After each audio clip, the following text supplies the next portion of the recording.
Olá, pessoal, sejam muito bem-vindos ao canal. No vídeo de hoje vamos falar sobre um tema muito importante: como formalizar a união estável no Brasil quando um dos parceiros é estrangeiro. Se você é estrangeiro e está em um relacionamento com um brasileiro ou vice-versa, ou conhece alguém que está nessa situação, fica com a gente que eu vou te explicar tudo de forma simples e prática.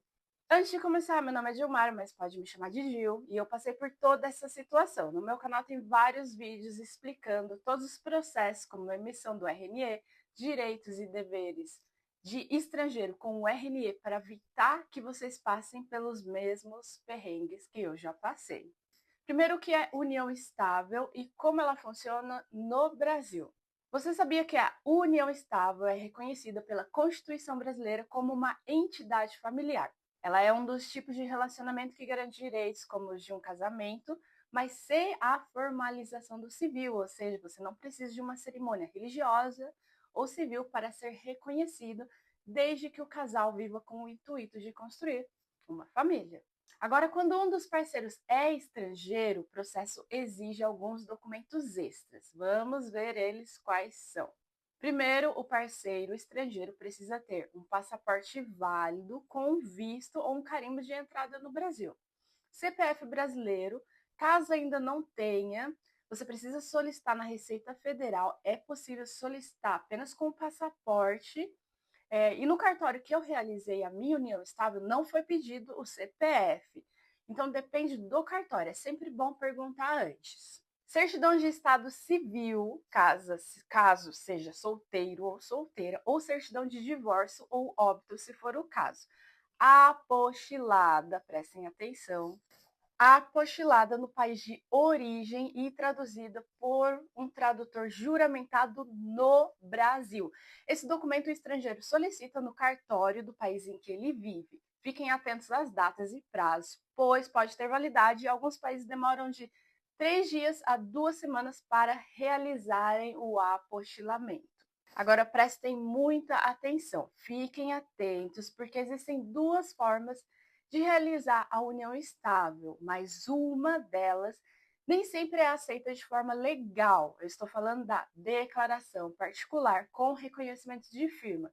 É um documento simples que você mesmo faz pelo computador e leva no cartório para reconhecer firma. Por exemplo, essa, para a emissão do RNE do estrangeiro, não é válida. A legal e que te dá todos os direitos de um casamento civil é a escritura pública de união estável, emitida diretamente no tabelionato, no cartório de notas e com maior valor jurídico.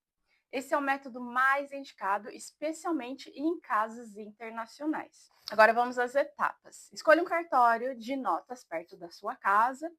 Ambos os parceiros devem ir ao cartório pessoalmente para formalizar a união. Talvez você tenha que agendar, como foi no meu caso. Quando você comparecer no cartório, vai ser feita a redação da escritura pública, pelo tabelião. Ele irá redigir o documento com base nas informações fornecidas, como data de início da convivência e intenções do casal.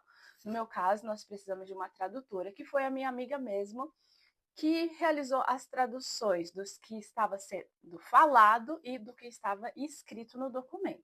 Regimes de bem. O casal pode escolher um regime de bens, como a comunhão parcial de bens, que é o padrão, ou outro, como a separação total de bens. É como acontece no casamento civil. Custos e prazos da escritura. O custo para registrar a união estável varia de acordo com o cartório, mas em média gira em torno de R$ 200 a R$ 500. O processo é rápido e a escritura fica pronta num prazo de 3 a 7 dias. E o que o estrangeiro ganha com a união estável? Olha só, direitos sucessórios. O parceiro estrangeiro tem direito à herança do brasileiro, como em um casamento, e vice-versa. Direitos de residência. O estrangeiro pode usar a união estável para pedir residência permanente no Brasil, se o visto ou a autorização de permanência permitir.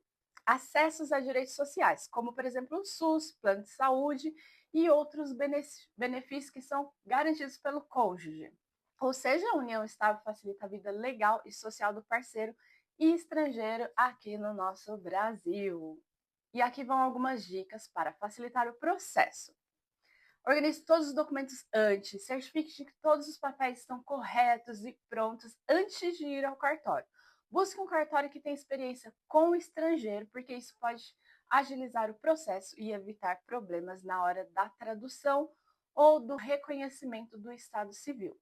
Fique atento aos prazos, certifique-se de que a certidão do estado civil do estrangeiro esteja atualizada e apostilada no país de origem. Assim que adquirir a escritura, faça um apostilamento dela para que ela seja legal em outros países, incluindo o país de origem do estrangeiro. Sem o apostilamento, esse documento ele só é legalizado no Brasil. Espero que esse vídeo tenha te ajudado a entender como formalizar a união estável no Brasil quando um dos parceiros é estrangeiro. Se você gostou, deixe o seu like aqui embaixo, compartilhe com quem possa precisar dessas informações e não esqueça de se inscrever no canal. Tem dúvida ou quer saber mais? Comenta aqui embaixo que eu vou responder com o maior prazer. Até o próximo vídeo!